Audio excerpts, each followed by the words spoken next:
네, 다음은 국회입니다. 올해 국회 국정감사는 모두 끝났습니다마는 대통령실 국정감사는 남아 있었고요.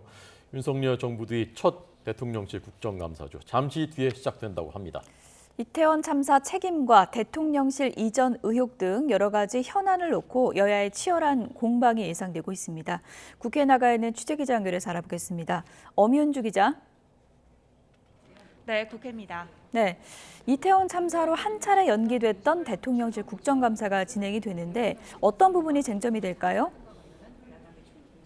네, 오늘 국회 운영위원회는 잠시 뒤 오전 10시부터 대통령 비서실과 국가안보실, 대통령 경호처를 대상으로 국정감사를 진행합니다. 우선 지난달 29일 발생한 이태원 참사와 관련한 대통령실의 책임을 놓고 공방이 예상됩니다.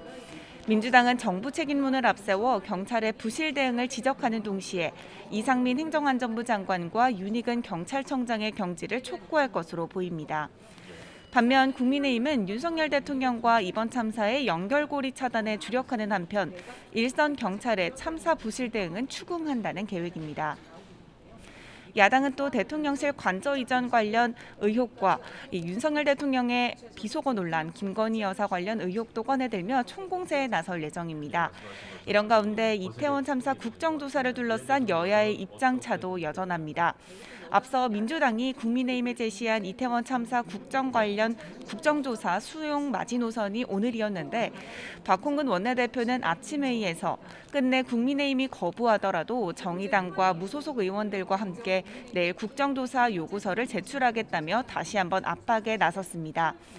하지만 국민의힘 주호영 원내대표는 아침 회의에서 경찰 수사 결과가 미진하다면 국정조사는 물론 특검까지 마다치 않고 오히려 앞장서서 추진하겠다면서 현 시점에선 수용할 수 없다는 뜻을 분명히 했습니다. 네, 내년 예산안 심사를 놓고도 여야 신경전이 예상된다고요? 네, 오늘 여야 모두 당의 정책 결정을 총괄하는 정책위의장이 기자회견을 열어 내년도 정부 예산안 심사 방향을 밝힙니다.